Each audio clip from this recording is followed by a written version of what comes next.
ជំរាបសួរពុកម៉ែបងប្អូនអតិថិជនទាំងអស់បាទទីមេត្រីបាទថ្ងៃនេះខ្ញុំសូមធ្វើការបង្ហាញទីតាំងដីមួយកន្លែងនៅក្នុងភូមិថ្មីសង្កាត់ឡាបានសៀកក្រុងបានលុងខេត្តរតនគិរីដីនេះជាប្រភេទដីចំការចាស់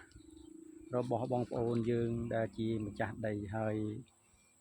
គាត់ក៏បានផ្ដល់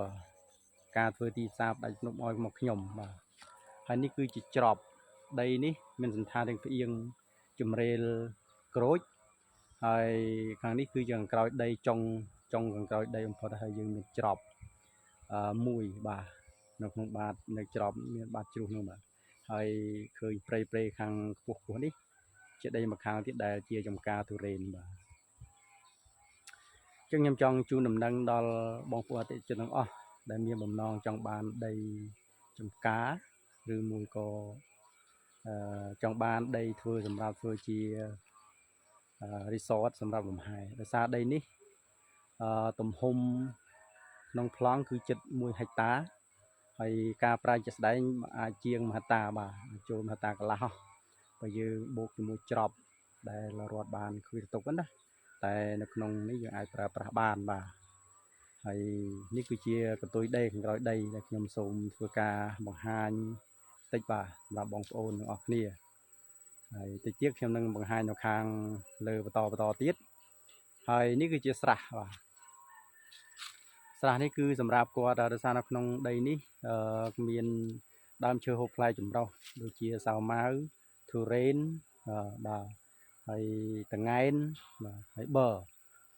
ដែលគាត់បានដាំធំមកហើយបាទធំហើយនេះឃើញជាក់ស្ដែងនេះជានេះបាទនេះគឺដើមធំប្រហែលឆ្នាំទៀតនេះធំជាងគេបាទហើយនៅខាងក្រោយខ្ញុំមួយចំនួននេះក៏បានជួសហ្នឹងបាទប៉ុន្តែអត់ពេញដីទេសម្រាប់ដំណាំទាំងអស់នេះដោយសារម្ចាស់គាត់ទុកចោលយូរឆ្នាំដែរហើយដោយសារគាត់ផ្លាស់ប្ដូរនៅទៅទីក្រុងភ្នំពេញជាគាត់ឲ្យខ្ញុំជួយធ្វើទីផ្សារបាទបងប្អូនណាចឹងដីនេះ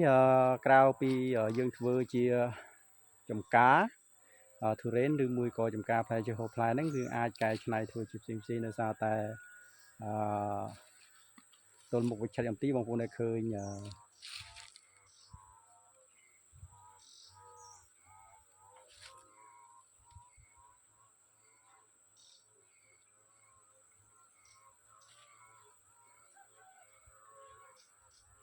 ខ្ញុំបាទហើយមានរីសតមួយបាទមកខាងជ្រោះនេះបងប្អូនបាទនេះបងណានេះលើក្បាលនេះយើងមានរីសតបាទរីសតនេះជារីសតមួយបាទនេះសទីហ្នឹងមកខាងនេះបើយើងគិតពីចម្ងាយទៅដីប្រហែលជា6-700 ម៉ែត្រទេបាទ6-700 ម៉ែត្រនេះគឺដល់រីសតហ្នឹងហើយដោយសារតែខាងនេះវាមានជ្រោះច្រប់ចឹងណាចឹងមកខាងអ្នកបញ្ចុះហេនតិចហ្នឹងបាទគឺគេធ្វើរីសតបាទរីសតហ្នឹងគឺយូរឆ្នាំដែរហើយកំពុងដំណើរការដែរបាទអញ្ចឹងបងប្អូនដែលមានបំណងចង់បានណាបាទអាចតំណមកបាទតម្លៃថោកទេហើយបើយើងគិតពីទីតាំងដីនេះអត់ឆ្ងាយទេបើពីវិទ្យាល័យអនុវិទ្យាល័យភូមិថ្មីក្រុងបានលុងនេះតែដីដែល1000 ម៉ែត្រទេបាទមកដល់ដីទីតាំងដីហើយគិតពីទីផ្សារបានលុងមក4គីឡូទេបាទ4000 ម៉ែត្រមកដល់ហើយយើងចុះទៅពីផ្លូវកស៊ូមកហ្នឹងយើងមានផ្លូវកស៊ូមកចុះផ្លូវកស៊ូមកតែ